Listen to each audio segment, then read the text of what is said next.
chose, que la décision est purement politique et que, en effet, même si on attend les derniers arbitrages sur cette réforme, notamment sur le recul de l'âge légal à 64 ou 65 ans, sur les métiers qui peuvent prétendre à la pénibilité, sur ceux qui bénéficieront du minimum pension, autant de points, tout ça qui crispe réellement les syndicats, ils n'ont jamais été autant soudés contre une réforme et sont tous, sans exception, prêts effectivement à descendre dans la rue. Et ben voilà pour ce report. Merci beaucoup Hélène. 3 semaines de plus pour négocier Audrey, mais on sent bien, écoutez Hélène, que ça ne va pas changer fondamentalement grand-chose à l'histoire.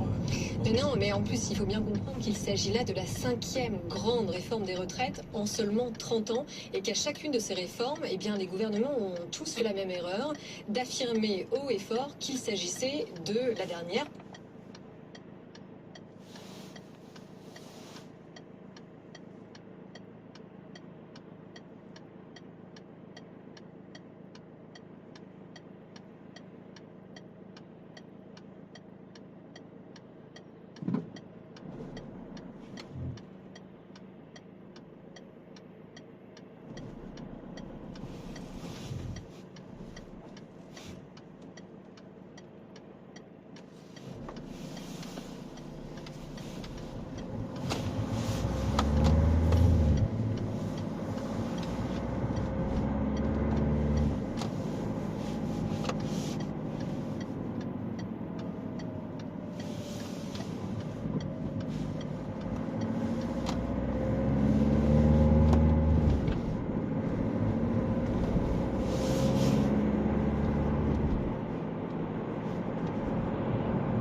On espérait un accord pour Noël, a priori. Il ne se passera rien avant fin janvier. Mathieu Pechberti. C'est le stop and go permanent dans les négociations entre Renault et Nissan. Il y a 2 semaines, tout le monde espérait un accord avant les fêtes. Nissan avait accéléré les discussions après un voyage raté du camp français à Tokyo mi-novembre. Les partenaires avaient avancé sur leur future coopération dans la filiale de Renault qui s'occupera des moteurs thermiques. Mais depuis début décembre, tout s'est brutalement arrêté. Nissan rechigne à livrer sa technologie à Renault dans les véhicules électriques. Et la venue de ses dirigeants à Paris la semaine passée n'a rien changé. Le patron de Renault, Luca De Meo, s'impatiente et a laissé échapper sa colère. En face, la direction de Nissan est désunie. Son patron Makoto Uchida pousse à un accord avec Renault, mais en interne, des cadres anti-Renault freinent des 4 fers. À leur tête, Ari Nada, l'homme qui a orchestré la chute de Carlos Ghosn, continue d'avoir de l'influence chez Nissan. Mathieu Pechberti, dont on retrouve toutes les informations sur bfmbusiness.com, bien sûr, si le sujet vous intéresse. Et puis alors, c'est pour l'instant le plus gros deal de toute l'année dans le secteur pharmaceutique. L'américain Amgen rachète la biotech Horizon Therapeutics. Il va mettre 28 milliards de dollars sur la table pour ça. C'est un prix qui a mis tout le monde d'accord. Même Sanofi, même d'autres concurrents n'ont pas pu s'aligner finalement. Hélène Cornet. C'est le plus gros deal de l'année dans le secteur pharmaceutique, presque 28 milliards de dollars, et c'est le leader mondial des biotechnologies qui l'a emporté, l'américain Amgen, qui n'a pas hésité à sortir le chéquier pour l'occasion avec une prime de 48% sur la valorisation de la société fin novembre. C'est d'ailleurs la crainte d'un système de surenchère excessif qui a fait reculer les autres candidats à la reprise. Johnson & Johnson tout d'abord, puis Sanofi hier. Horizon Therapeutics n'est pas un petit nouveau dans le monde des biotech, près de 20 ans d'existence.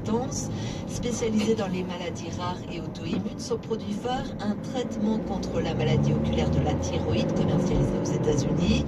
Il a rapporté à l'entreprise plus de 3 milliards de dollars de chiffre d'affaires l'an dernier, et bientôt bien plus, si le médicament est autorisé en Europe et au Japon. La biotech a d'autres produits en portefeuille qui vont bientôt arriver sur le marché, et c'est ce qui intéressait justement les Big Pharma, ne pas devoir patienter trop longtemps avant de récupérer leur mise. Allez, la gros deal à 28 milliards de dollars dans la pharmacie annoncée aujourd'hui. Hélène Cornet avec nous sur BFM Business, 18h10. On va sur le marché. Retrouvez votre rendez-vous avec IG, spécialiste de l'investissement depuis 1974 et à vos côtés en France depuis 2007. Les marchés, bonsoir Étienne Braque depuis Euronext à la Défense pour BFM Business. Bonsoir. Petite baisse, pas méchante pour commencer la semaine, Étienne. Et surtout les volumes d'échanges qui sont particulièrement faibles, pour la simple et bonne raison que c'est une semaine très importante, une semaine qui sera lourde sur les marchés. Chiffre demain du côté de l'inflation aux États-Unis, mercredi la Fed, jeudi la BCE et enfin vendredi ce sera la séance des 4 sorcières. Donc beaucoup de prudence en attendant. Un CAC 40 qui recule de 0,4% à 6650 points. Deux valeurs étaient à surveiller aujourd'hui. Airbus plus 0,4% et Boeing qui gagne plus de 3% avec un contrat là qui est attendu du côté de l'Inde de plusieurs dizaines de milliards de dollars. Donc tout ça bien sûr ça sera à suivre et en attendant donc vous avez Boeing qui est bien orienté du côté des États-Unis et puis une valeur va finalement rester en bourse, c'est Todd du côté de Milan avec finalement la famille Diego Della Valle qui tourne la page puisque son offre n'a pas été suffisante pour les investisseurs n'ont pas apporté suffisamment de titres et donc ils refusent de mettre une prime supplémentaire et ce titre Todd qui perd quasiment 2% à Milan en Italie et donc la bourse de Paris, beaucoup de prudence, moins 0,4%, 6650 points au fixe. Merci beaucoup Étienne. On regarde rapidement ce qui se passe à Wall Street à mi-séance. Le Dow Jones qui progresse de 0,8%, 33 745 points. Puis l'indice Nasdaq de son côté qui grimpit 0,3%, 11 037 points. Tout ça à la mi-séance. 18h12. 9e vague de Covid en France comme ailleurs. L'ARN messager, quelle nouvelle découverte? On en parle avec la patronne France de Moderna, Sandra Fournier, qui est avec nous dans un instant. À tout de suite. Good Evening Business sur BFM Business.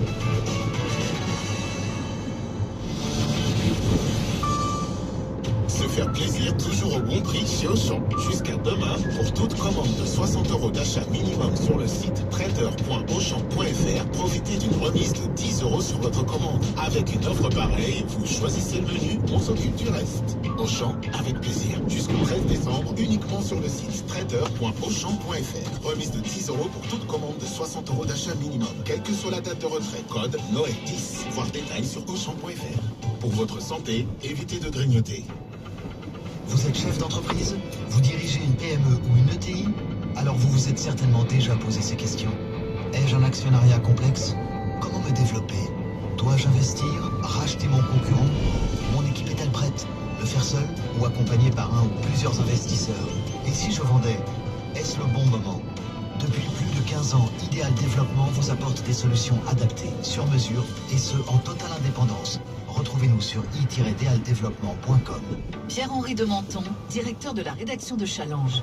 Post-bac, post-prépa, bachelor, cette semaine dans Challenge, le classement des écoles de commerce et les meilleures écoles d'ingénieurs. Et en bonus, plus de 100 parcours et diplômes passés au crible. Challenge, dans tous les kiosques et les maisons de la presse. Challenge, chez votre marchand de journaux. Amstram, gram, piqué, piqué, collé, gram. Bourré, bourré, ratatam, ce sera toi. Dans le monde, près d'une personne sur deux touchée par la faim est un enfant. Dites stop dès maintenant en faisant un don à Action contre la faim. Jusqu'au 31 décembre, bénéficiez d'une réduction d'impôt de 75% du montant de votre don. Un don de 120 € ne vous revient alors qu'à 30 €.